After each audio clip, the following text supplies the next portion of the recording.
नमस्कार, आप देख रहे हैं न्यूज फॉर नेशन और मैं हूं शुभे आपके साथ। बिहार विधानसभा चुनाव संपन्न होने के बाद अब मंत्रिमंडल के विस्तार की भी बात खूब चर्चा में है।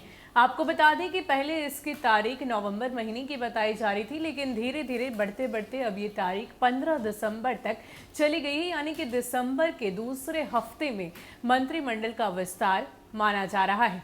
आपको बता दें कि इस दौरान जब नीतीश कुमार ने एक बार फिर से मुख्यमंत्री का शपथ लिया था, तो उनके साथ साथ 14 अन्य विधायकों ने भी मंत्री पद का शपथ लिया। लेकिन अब ये बात चर्चा में है कि मंत्रिमंडल के विस्तार में 17 और मंत्री बनाए जाएंगे, जिन्हें सामाजिक समीकरण देखकर मंत्री पद दिया जाएगा।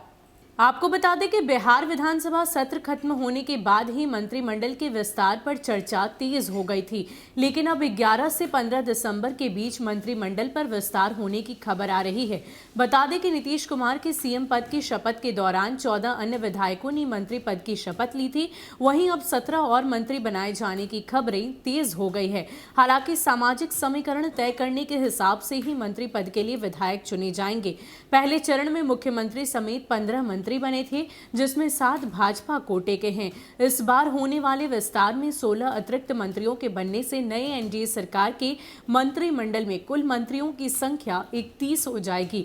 निर्धारित मानक के अनुसार अधिकतम 36 मंत्री बनाए जा सकते हैं। इस बार होने वाले विस्तार में भाजपा कोटा से 9 या 10 मंत्री बनाए जाने की चर्चा है। इस बार जिस समीकरण का ध्यान रखते हुए मंत्री बनाने की तैयारी है, उसके तहत राजपूत, ब्राह्मण, भूमियार, यादव, कुर्मी समाज से आने वाले एक एक विधायक को मंत्री बनाया जा सकता है।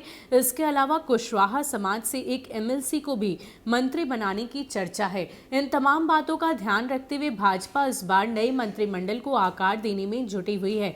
इसे लेकर शीर्ष नेता के बीच शुरुआती दौर की बातचीत भी हो चुकी है। अब शीर्ष नेता के स्तर पर इस पर मुहर लगने के बाद इसे अमली जामा पहना दिया जाएगा। तो आपको बता दें कि ये खबरें काफी चर्चा में हैं कि 11 से लेकर 15 दिसंबर के बीच में मंत्रिमंडल का विस्तार हो सकता है। जब से विधानसभा सत्र की समाप्ति हुई है, तब से मंत्रिमंडल के विस्तार को लेकर कई सारी खबरें सामने आ रही हैं। कौन मंत्री पद किसे मिलेगा, इसके साथ ही हम आपको ये भी बता दें कि इस बार जो मंत्री पद का आधार होगा वो सामाजिक समीकरण माना जा रहा है। अलग अलग जात से आने वाले, चाहे बात करें ब्राह्मण, भूमियार, यादव, कुर्मी, कुशवाहा, अलग अलग जात से आने वाले नेताओं को मंत्री पद दिया जाएगा। इसकी चर्चा खूब जोरों पर है। फिलहाल के लिए इतना ही। ऐसे ही अपडेट्स के लिए आप हमारे साथ बने रहिए और देखते रहिए न्यूज़ फॉर नेशन। नमस्कार।